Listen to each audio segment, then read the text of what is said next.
$100 ilə Azərbaycanda milyonluq brend qururam.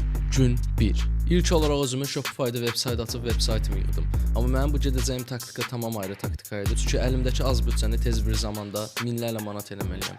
Ona görə mən ilk öncə Instagramdan mesajlaşma ilə satış eləməyi yoxlayacağam. Veb-sayt yığıb bitirdikdən sonra Instagram hesabımı açdım və Instagram hesabıma bir ad seçdikdən sonra o ada bir loqo hazırladım. Hazırladıqdan sonra başladım seçdiyim məhsula uyğun kontentlər hazırlamaq, kreativlər hazırlamaq. Təxminən 12 dənə kreativ hazırladıqdan sonra başladım bir-birini Instagrama yükləməyə. Qaldı son aşama, videoları reklama çıxmaq.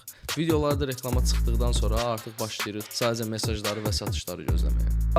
Çəksən, Qasan bəydən qabaq, Qasan, gör bu nəyin klikidir, baba.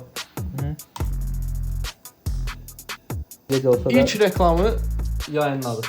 Prosto burada avantaj nə oldu? Bizim bu akkauntda $55 reklam limiti nə kimi xərcləmə limitimiz var. Yəni o $100 balansı hələ xərcləmədən reklama çıxa bilər. Ayın neçəsi də ayın 6-sıdır. Görək səhərə nə nəticə verəcək. Gecə saat 4-ün Çuluyu. Səhərə nə qədər satış təxmin edirsən?